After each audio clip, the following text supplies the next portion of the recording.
Rishwana with Proofpoint again.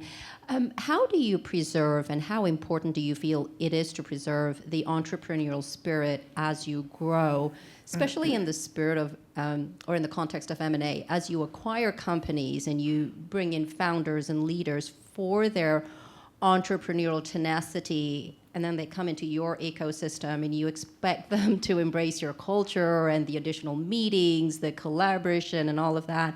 Would love to get your perspective. Thank you. Yeah, we've been doing a fair amount of small acquisitions. Our business model doesn't lend itself to large-scale consolidation, but we do a couple things, I'd say, in that front. As it relates specifically to acquisitions, we put a big premium on the value fit of the business in front of the technology.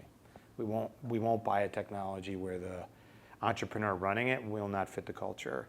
And we actually take pride in the fact that we have not lost a single founder of a company we've acquired, which is a great virtuous cycle. When you go to acquire other companies, they talk, they see that stands for itself, that distinguishes you, and there's lots of opportunities for companies to be acquired. So I think it's got a virtuous cycle on that front. In terms of entrepreneurship more broadly, we probably do it in two ways. One, owning facilities. I typically like to keep every site to 500 people or less.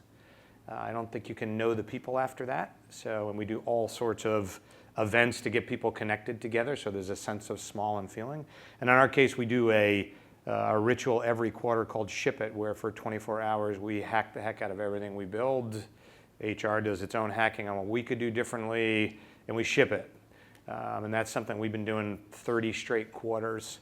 And if nothing else, it's like this symbol that snaps the org back to, like, we're actually about go off, dump everything about your day-to-day bureaucracy and just go innovate something. So have rituals like that, I think, are important to keep. And then in our case, I think physical space matters too, how you set it up, how big you let it get, can seed an environment for more innovation and just speed of movement.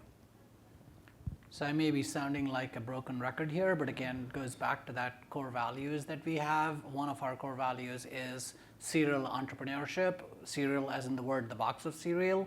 And as the story goes, when we were really, really young, our founders were trying to raise money. And the DNC at that point in time, the Barack Obama McCain campaign was happening. And our founders basically found a way of putting cereal in these boxes, in custom designed boxes, for Barack Obama, Obama-O's, and Captain McCain's, and sold that on eBay for $40 a pop, and that's how they were able to run the company. And that's actually what that selling of the cereal boxes got them into Y Combinator, and hence I have a job today. So serial entrepreneurship is again one of our core values, and we talk about it from being scrappy and using the resources, whether it's people, whether it's dollars, to the best of its capability. Very cool. So I'll add just a couple 2 cents on acquisitions and how do you preserve it. I think first is to be honest, both with the acquiring, with a company that you're about to acquire and yourselves of what you really want to happen. I think too often companies will say anything to get the deal done on both sides. And you really have to be clear on sort of what to expect, and there may not be a fit. And I think that's the tough thing is you'll do the math. I say it from my desk. You'll do the math and you'll do the strategic analysis, and some things may make sense on paper, but the cultures end up being a really big deal.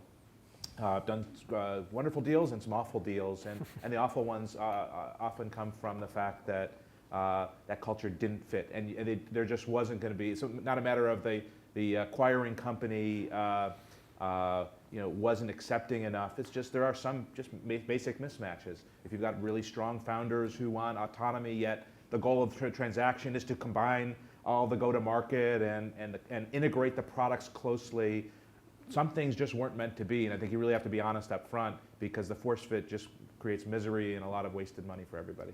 Earlier you were talking about layoffs being a culture killer, but bad acquisitions are big-time culture killers too.